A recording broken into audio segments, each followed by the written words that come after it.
Nei, ka inui tātou. Maia maranga kia tū te rangi e tū nei. Maia maranga kia tū te papu e takatu ake nei.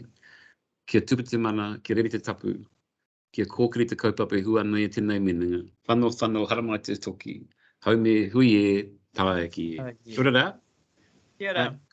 Good to be together. And we're being recorded.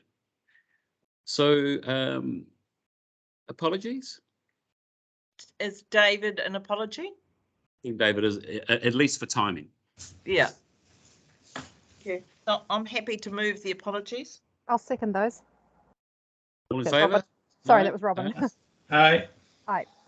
Thank you. We've got items not on the agenda. What do we want to do there? No items have been raised, thank you. Okay, cool. Any conflicts? No one's raised any conflicts, so if the minutes can record that, please. And we've got our minutes of 10 November for confirmation. So move, Sandra. I'll second Paul. All those in favour, say aye. Aye. Gary, thank you. And takes us to our reports, starting with the demonstration. Who's going to speak to that? Kia ora, thank you, Paul. I'm actually going to hand over and hand over to Nick Lewis, who's going to run through an example of an I report to give us a feel for what the final outputs of the Shoreline Management Plan project will look like. So over to you. Thank you very much, Nick. Thanks, Eamon. Hello, everyone. Yeah, as Eamon said, my name's Nick Lewis. I'm part of the consultant team on the SMP. What I want to do is show you an example of an I report, which is what we plan to produce for this SMP. The example I've got is from another project. It's a finished product. We have currently just started the one for the SMP, or started to frame it up, and I didn't want to present something that's half-baked, so I wanted to present a finished product. The point of the I report, so we've obviously got a lot of work, a lot of outputs. We've been working on this project for nearly 3 years. There's been technical studies, as well as a whole bunch of geographical outputs as well. You may have well seen and recall things like the interactive mapping that we've got. So this is way too much to handle in terms of just printing off a load of hard copy reports, and that's not the way we want or should be doing things. So we've proposed a what we called an I report. I'll run you through an example, but if you can see it on screen now, this is one for Manila Bay, which we've done previously. It's effectively a sort of web page type output that will take what we've got in terms of reporting and we'll present that digitally. This will be something that will be available via a link, and we could also create sort of offline versions as well, so you don't necessarily have to have the internet, but the internet's the primary mode. It would effectively encompass everything we've got and bring it into an interactive tool that people can navigate at their own time, at their own pace. It has different viewers, it has different functionality. There's things that pop up, there's things that appear. There's a whole stack of functions in terms of the ability to click on and follow links to full pieces of work. So, for example, we may have summary text such as this, and then there would be links such as this here to be able to go and download technical reports or other reports. So it's really a sort of summary. The content would be a summary format, and then it'd have the ability to go and follow links to other documents, etc. You would be able to set up the architecture of it to have separate sections. So we could have sections that introduce and inform people on how to navigate, and then we could have sections such as this where we've got what would be effectively a hard copy report summarized into a digital version that people can just go and navigate through. Lots of different things we can do, whether that's infographics or whether that's images, videos. It can all be brought into this to most efficiently and effectively describe what we've done in the SMP. what is also very useful, because it's digital and interactive, we can have an actual map section. I'll show you that in a second. But in terms of the why for that, we've got a lot of outputs which we produced as part of the SMP, which are geographical and they're also digital. We've got that interactive hazard mapping that you can go in and physically change different outputs depending on what you want to look at and navigate around the peninsula, different policy units, different outputs, whether it's hazard, whether it's inundation, whether it's coastal erosion, or whether it's just a navigation tool to take people to the best part or the most focused part of their shoreline. An example of that, I'm just switched to a separate one now. So this is a separate iReport that we've done, and this is the mapping function that we would effectively have. This one's in Australia, just north of Sydney, but effectively we would have a map of the peninsula where people can navigate through, click on the specific location of interest, and then there would be a whole bunch of information that pops up from that, whether that be the outputs of the SMP or background material. And that would be embedded very much within this platform. So just to reiterate, it would effectively be a link that people would follow. It would land them on something like a home page, something like this, very visual. But as you scroll down, it takes the reader through the content, enables them to follow links to more detailed information, such as technical reports. They can navigate through the different sections that we want to create to best communicate what the story is, and then would effectively have a section where it has an interactive map that people can navigate on the outputs. That's pretty much the demo. I can see one hand up, which is Sandra's, and happy to take that question immediately, and then any others that follow. Right. Okay. Thank you for that. So is this? So if people want to go in and play around on this, obviously that's pretty standard operating procedure for being able to go to various links, etc., and maps and whatnot. Can you get this on its entirety and do the same with a CD?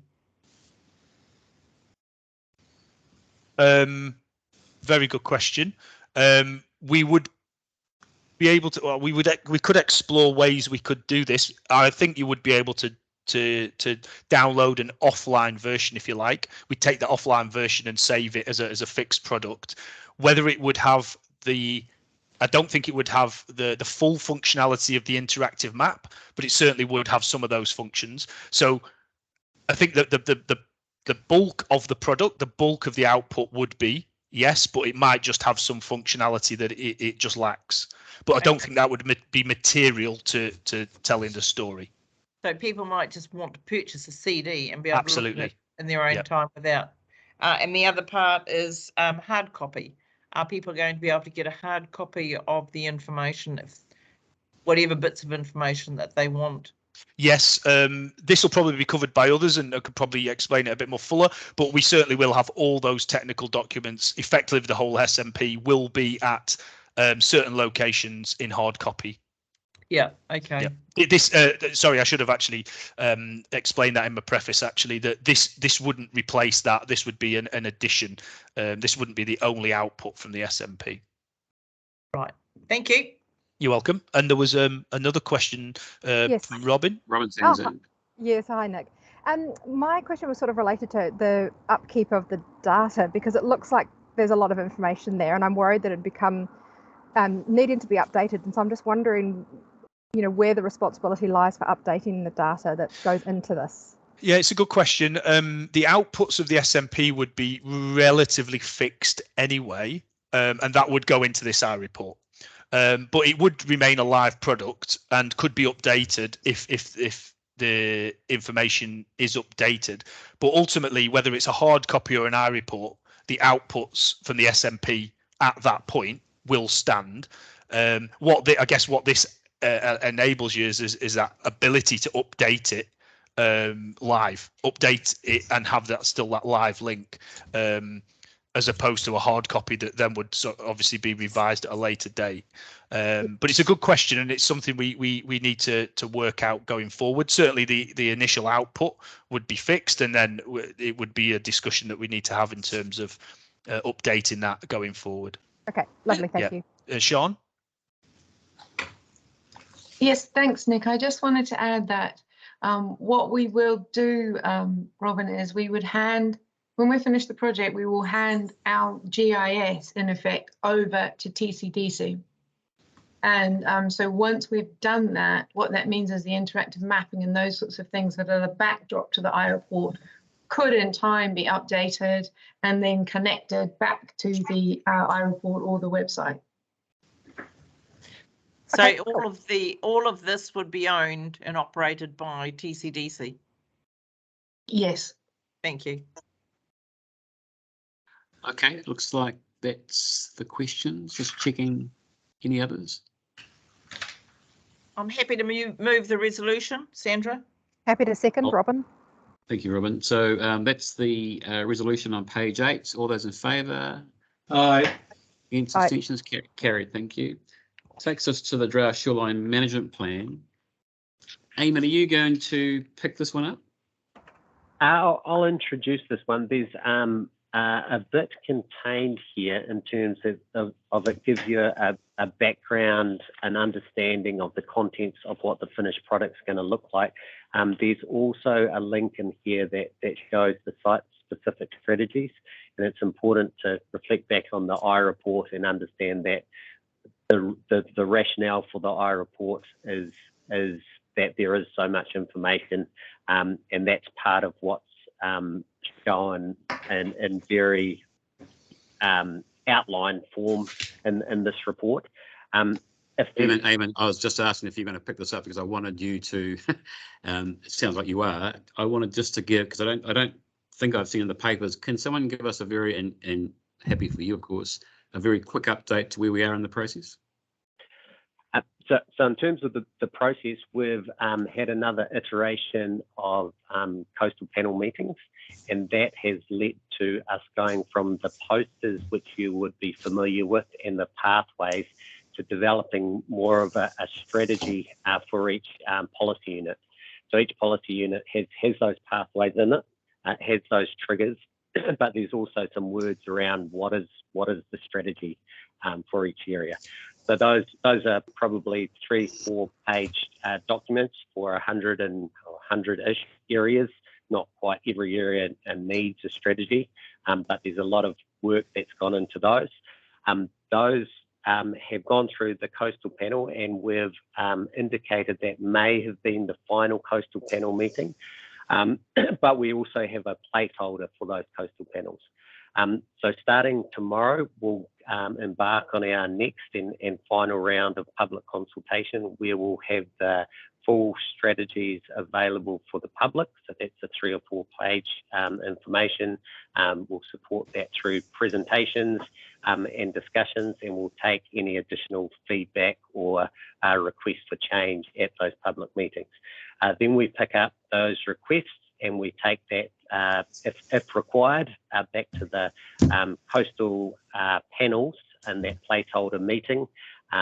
We confirm the changes with them if there's changes required, and then we bring it back to the final Shoreline Management Plan Committee meeting for endorsement to Council. I think on that last part, that presumably is at some point before the election. Yes, so we'd the council meeting is scheduled for September, and the next committee meeting, this is a few weeks before that, or maybe a month before that. Okay, appreciate that. Thanks, Eamon. So we've got some questions. We'll start with Sandra. Thank you. Eamon, in the proposed structure, and you're talking about the principles and objectives, one of the principles which has been said has been one of the successes, reasons for the success of the projects relates to the coastal panels, which is the beginning. That's where it's on the ground. It's where the people are, and it's the people that are affected. And so it started starts and ends, the whole thing is centered around the coastal panels of the affected areas, and those coastal panels have been identified as being the core to the success. Going to the extent of excluding elected representatives from speaking at those panels. Are those 2 points clearly made so that everybody has a very clear idea or understanding of what has been the success in driving this particular project? And I know that Councillor Fox has expressed it many times and lauded the positive impact of the process as a consequence. So yes, definitely in terms of the community-led aspect to it, and the importance of the coastal panels, as well as that wider public input. I did ask Sian to look at some of the earlier scoping work, and I'm not sure if he has anything else to add on that. But it actually has to be put in there that the elected representatives were excluded from making comment to ensure that the local voices were able to speak freely and unimpeded in the process. And I think we need to emphasize that, because otherwise people won't understand it, or they'll forget it, or it'll change. But that's, for me, that's an underlying and fundamental principle in this process. Yes, and I think we can make sure that is included. We can definitely make sure that is included in the final product. But I also believe it was part of the initial scoping in terms of, I guess, making sure there wasn't too much political involvement in the coastal panels, and it was community-led. So it was. So you put you'll put it in the scoping part. I think it was part of that initial scoping in terms of making sure that's how it worked.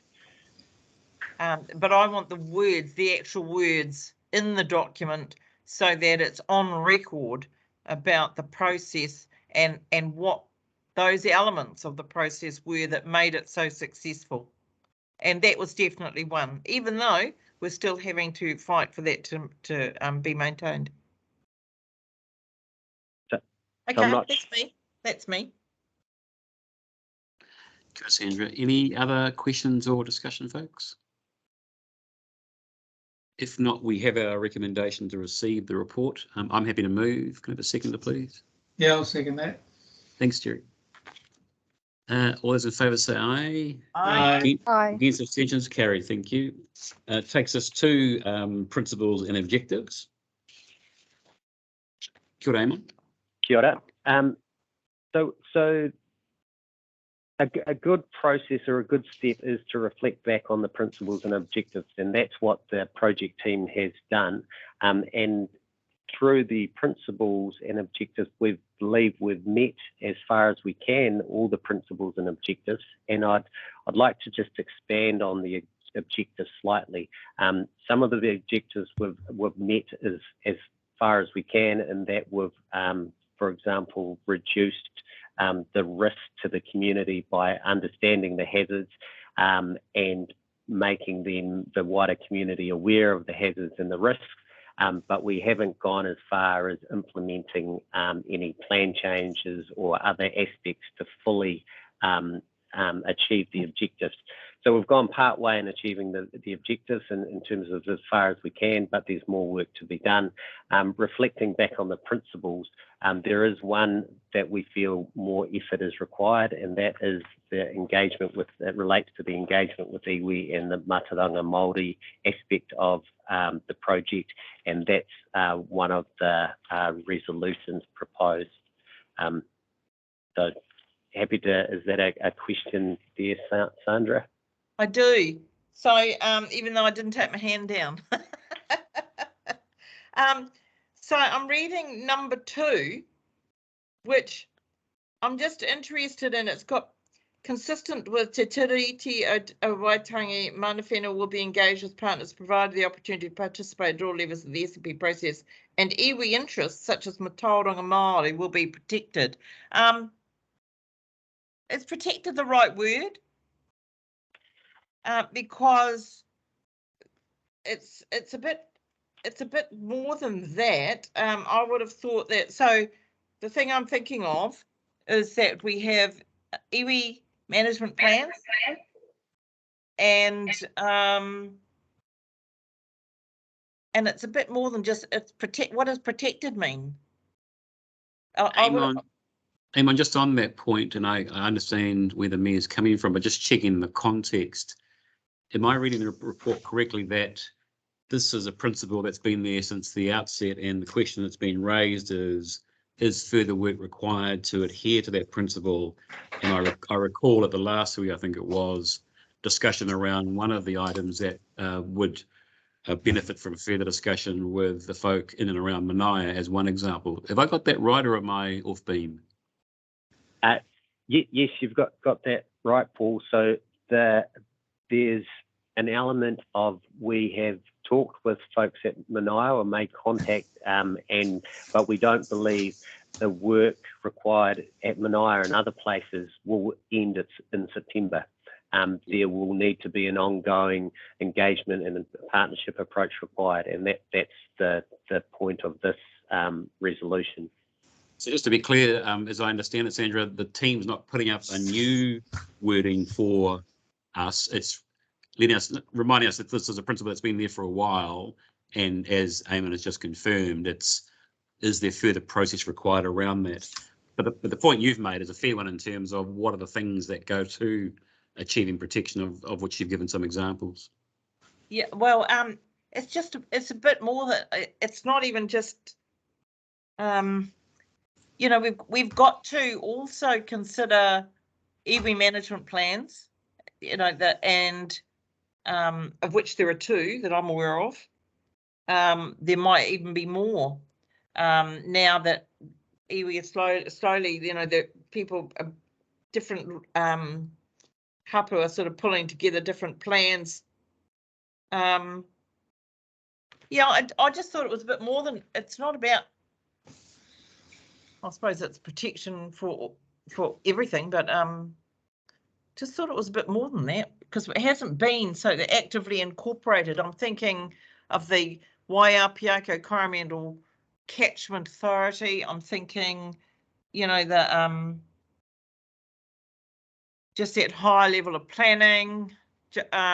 Yeah, I just see it as being a lot more work required in that regard, but I'm just not quite sure. Something's just not flowing on that one for me. Eamon, could we ask you and the team to reflect on what Sandra is saying in terms of the thoughts around that ongoing work piece and where that implementation of Mātauranga from whatever source can benefit the project? Yes, definitely. Thanks for that. Sian?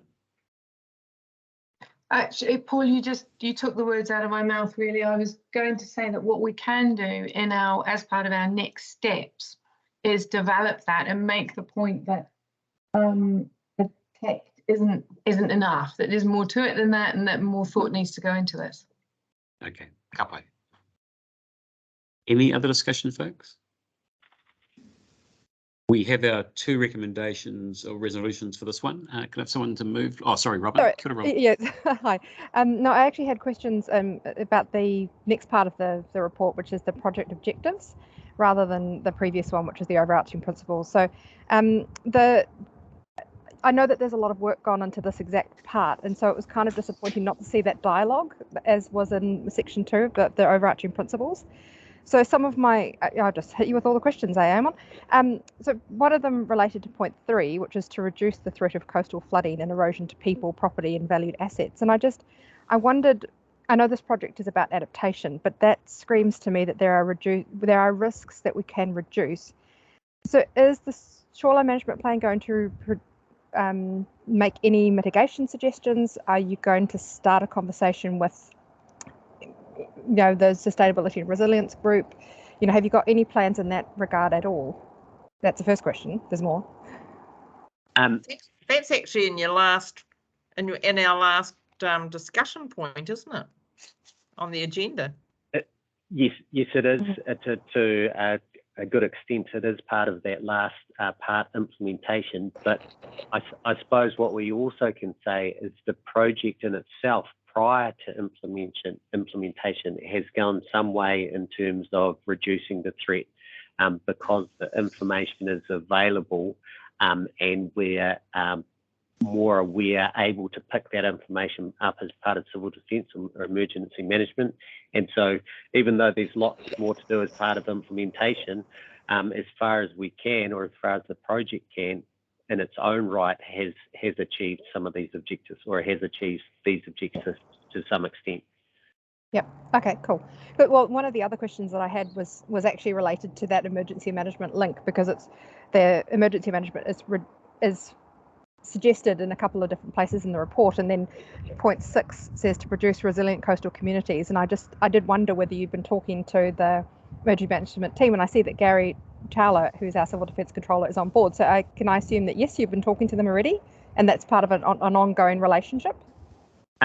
Yes, you can assume that. And on the last item, I've got a slide that kind of highlights both Gary and the emergency work we're doing there, but the link to some of the other aspects like the planning and the spatial planning, the district plans and the asset management and parks planning as well. So yeah, very much implementation is starting to connect with those various aspects that need to consider the plan.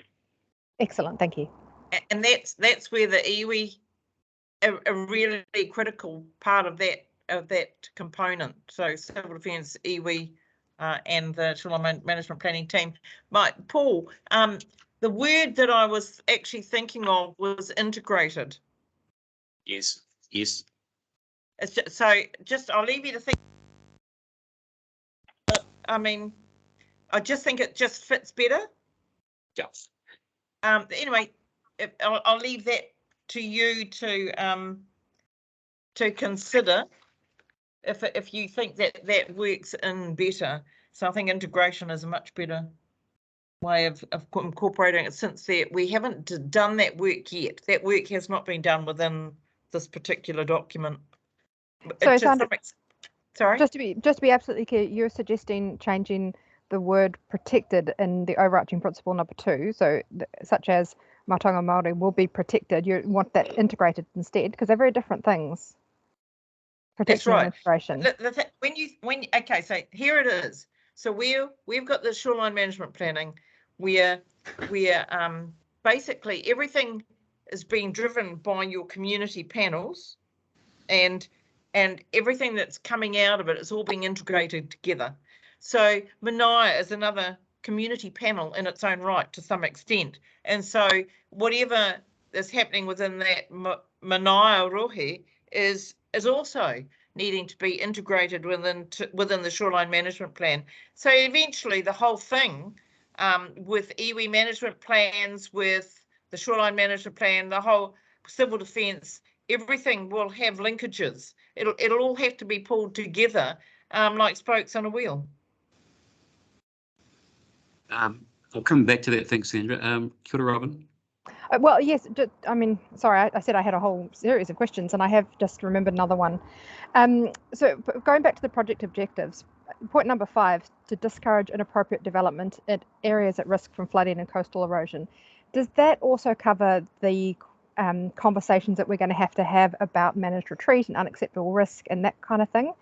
And, you know, in page, next in the next steps section, it talks about having 26 policy units as listed as being avoid development in. And so, like, is that where that fits? And is that part of the next steps? Yes, no? Yes, it is. So in terms of the project's ability to identify those areas, highlight them and communicate them to the community, and then think about pathways where it could be protect, as recommended in Thames, or it could be retreat in the long term. That is achieving that objective. Both the first step now, doing the plan, but then implementing the plan as well. And part of that implementation could be a lens on all of the reports that come to council which is similar to the one where we talk about, is this, is this significant? Do we have to engage and consult on this? Whereas it could be, this decision is not consistent with the Shoreline Management Plan. So there could be that lens at the bottom of our reports, yeah? Yeah, that's a really good way of doing it. And the key thing is to make the information usable and accessible. So it's no point having a big doorstop of a report that someone writing a report about a toilet or something can't find out if it's in a hazard area. That information has to be easy for people to get to. Hi, thank you. So coming back to Sandra's point, this report wasn't put to us on the basis that we're looking to change any of the principles. Doesn't mean we can't do that. So I think we've got two choices. One is, because it's quite an important one, and recognising that key wording that at the end of the second line starts and iwi interests such as mātauranga Māori. So it's iwi interests, of which mātauranga Māori is one. It's not just a mātauranga Māori point, will be protected and implemented, and integrated. Or we get the team to take away what they've heard and then come back to us on that. And I'm happy either way, just to test the pulse of where we're at. Sandra, what do you think? Okay, I'm just unmuting. So it would be integrated as appropriate, so it has to be appropriate to the. Yeah, so protected has always been there. That's what we approved at the outset. Yeah, which is okay. I was just seeing it like that.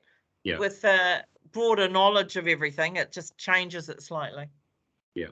So taking up what you said, what we could do is to add to it, will be protected, because that was quite important for mana whenua in terms of seeing it like that, and integrated as appropriate, if you like. Yeah, I quite like that. So I like what you said though to Amon, is that we're not looking to change the principles now, but let Amon consider them and bring them back to us or something. Okay. How does that sound? Yep, sounds good. And it's a bit like the same as when I was saying, he said it's part of the scoping of the process around what made it successful was the coastal panels with the community, the locals themselves, and the exclusion of elected representatives speaking. So that, as Amon outlined, is in the process part, which is under the scoping part. And so Amon will take that away and think about how they might change it in terms of that. So, but I think that's fundamental, because if I don't know, Terry and Tony and Robin may not be aware, but Amon's been invited to do a presentation in Singapore, and as co-chair, Paul is going with David, and I think it's really important that the core success is clearly understood. If other people are going to look at emulating the same type of process. That's great. Well done. Yeah, it is actually pretty exceptional, because this is quite different. Oh, and I don't know if anybody saw that Sydney's foreshore disappearing with the storm event. Okay, thank you, Sandra. So we have that context for the two resolutions. I'm happy to move those. Someone to second, please. Yes, I'll second those. Thank you. All those in favour say aye. Aye. Against, abstentions carried. Thank you. Takes us to next steps and implementations. So this one it's kind of been discussed a little bit throughout the meeting, but I've got a couple of slides that I hope I can share with you. Is there anything new in them, Amon? Because if we can take this as read, which has been read and we've covered it. I'd like to make a couple of changes to the recommendations. Okay, which ones? The wording ones. And I don't think it changes the context of the rest of the recommendation. Number 2. Yes. So recommends the council uses shoreline management plan, and then it says outcomes and direction. And I'm thinking, no. Recommends the council uses the shoreline management plan to help guide decision making. You don't need those words, outcomes and direction. Okay. And other changes, Sandra? The other one is on number 3, recommends the council undertakes further iwi engagement, taking into consideration Matauranga Māori is undertaken. Take out those words, is undertaken. I think it's just, it's just repeating itself. Yeah. Yeah. Taking into consideration Matauranga Māori as part of the da-da-da-da. Any others, Sandra? No, that's just those 2. It just tidies the wording. So the team has taken a note of those. Eamon, was there anything new in those slides, or have we covered them?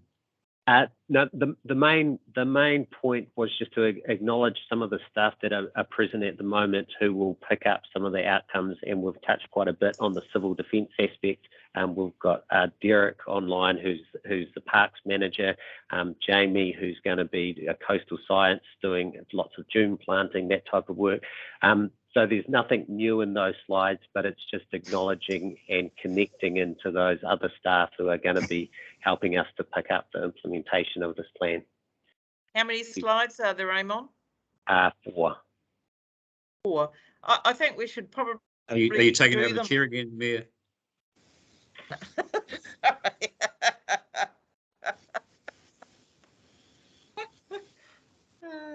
Acknowledge the team, thanks for that. Are there any questions or comments?